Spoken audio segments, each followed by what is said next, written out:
Hello, normal player guy. Now, today's video, we're going to be having a look at the recent EZA, the LR EZA, that is LR Tech Captain Ginyu. Now, this actually can be quite a good one, really, for a lot of people, considering that it's going to be a reasonable lead with reasonable stats. So, prior to this, just greatly raised attack, and of course, extreme allies attack by 30% for the 18 key. Previously, there were no stats, nothing in the passive, so now obviously we are going to get something. So, of course, they are now a 4 key, 130%, and now they greatly raise attack and defense for the turn. That is a 50% buff. And their 18 key also does that while still maintaining the 30% attack for the turn. So now they get 3 key 59% attack and defense at the start of turn. That is infinitely better, considering as well they also greatly greatly raise attack and defense for the turn. They get an additional stats of 10% up to 59% per Ginyu Force ally on the team, making them quite robust altogether. And of course, extreme class allies are getting 30% attack and defense. Ginyu Force are getting an additional 29%. So Ginyu Force in particular is where you want to run him, not just because you're going to get this, but also because you're going to get this as well, right? Imagine giving 59%. No key, that's a little odd. I'd like to see given key, but then again, to be honest, running this guy on his team, you don't struggle. Where this guy can really come in because of his EZA is this guy, who also has one, right? They share a lot of links. Both of these raise defense now, raise attack and defense, and have standard stats. Now, of course, prior to this, this would be probably the best lead for Ginyu, but now, of course, now we have the proper one. And this is also pretty good as well, because allies get an additional 30%. Right. So imagine if you're getting, so they both get this up to, so this guy gets 50% rather than the 59, but they both give 30%. So they both give support. This is 3 key 30% versus no key, but you get 59%. That's 89% attack and defense just by having him on rotation. These two truly are quite a fearsome force. So what we got? Ginyu Force, signature pose, gentleman, respect, loyalty, more than meets the eye, and legendary power. You can trigger quite a lot of that. We got loyalty, which reduces damage, respect, Ginyu Force, signature pose, legendary power. I think respect, fear and faith and shocking speed is what they don't have yet. This guy's got signature pose and more than meets the eye, right? So, oh no, it must be gentleman. This guy's got gentleman and more than meets the eye, and this guy's got fear and faith and shocking speed, right? So that would have been really, really nice if they could have given him shocking speed, just the extra key, because it's no difference for you between getting the 12 and 18, so you might as well just go for this, right? This unit alongside this becomes quite formidable. So let's have a look. The attack, 17,000, and this guy gets 17,500. Wow. Imagine getting 89% attack and defense, right? Because that's what you're going to get all together side by side. Now, depending who goes first, you could have this guy, where all allies attack and defense go up by additional 30%. Imagine that. Wherever this guy is just 30%. I don't quite know why they went a bit half-arsed on him. Well, if it kind of feels like that, this guy gives key and stats, right? And this guy, and then on his 18 key, he gives attack and defense. This guy, I mean, while great, you're getting a bigger buff. I would easily sacrifice that just for a couple of key, or even just sacrifice that and have defense in this bit, right? That would be much better. Perhaps where this unit can shine the most is to grind Zenny in some EZA, right? That and Battlefield. A lot of people run the Ginyu Force as a legitimate team in Battlefield just so they can run through some of the earlier stages without burning too many typings, right? Well, of course, the most common one would be this.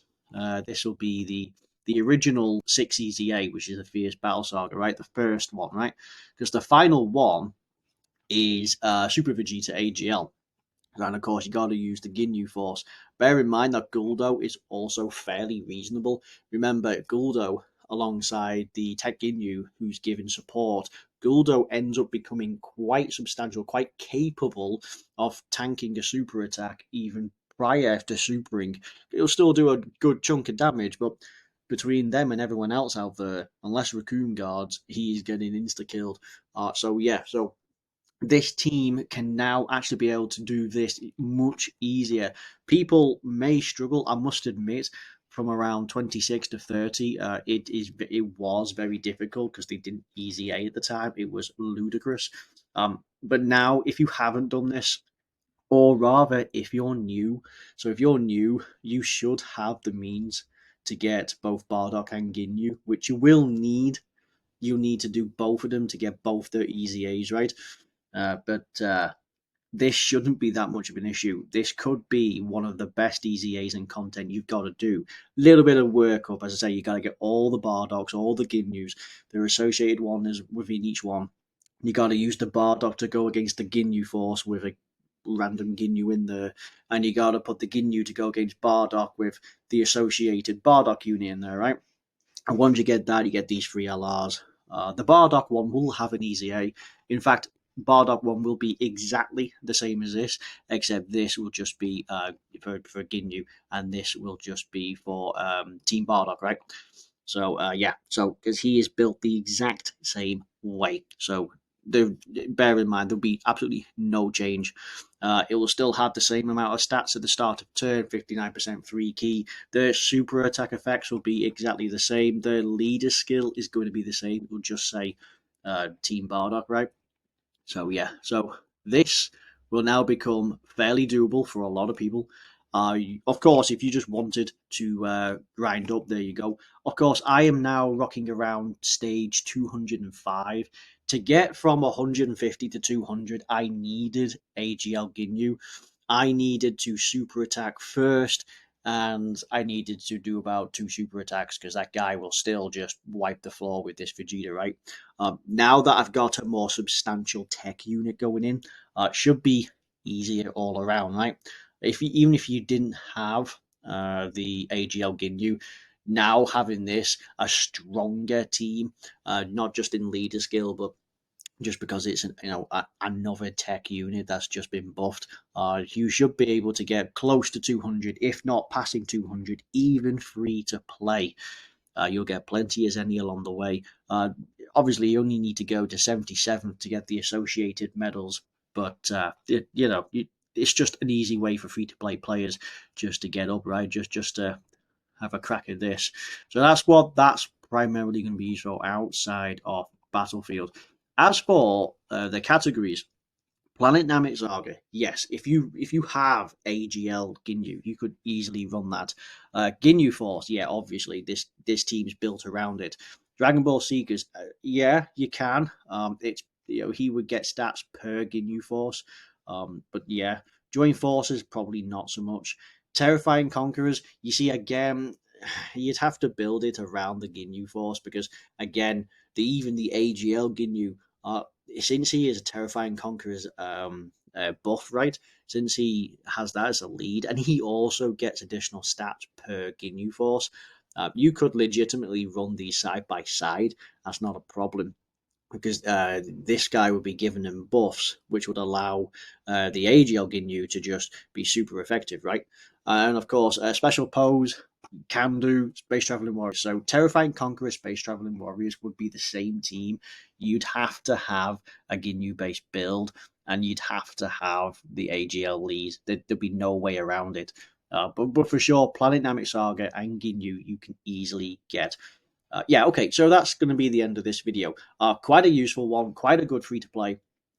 Personally, I still think that the Ginyu Force is better than the Team Bardock. Now on global, they have the Ginyu Force have a better lead as well. So, mind you, it's not as if the Bardock lead was actually ever going to be of any use. But now, no, yeah. So, brilliant. You can, I mean, prior to this, the Extreme Super Battle Road for Ginyu after the Easy A's were also very easy. This will just make it even easier. So expect to have quite some good stats. I can expect. I mean, I can get around what 2.5 million prior to the Easy A, and that's with pretty much most, if not all, of their links fully leveled. So I'd imagine now with actual stats in the turn and building up with additional allies, plus with support, plus with the others going in. If you had the LR super attack first, you could probably get 4 million out of this guy quite easily. 4 million for this LR, which is free, is absolutely absurd, right? And even this guy is going to be pumping out quite along the same lines. And with this as well, which reduces damage by 5%, it's surprisingly effective. Although, depending on the situation of the difficult combat, 5% damage reduction probably won't do much for you. But in most normal content, you should be able to just to have this and just know that you can just easily just take them all out, right? So yeah, that's going to be the end of this video. If you liked it, you liked it. If you didn't, you didn't. Remember, this is a great unit for a free-to-play team. This might just be the free-to-play team outside of the Metal Cooler Army, right? Okay, so thank you very much for watching, and I'll catch you all next time. Thank you. Bye-bye.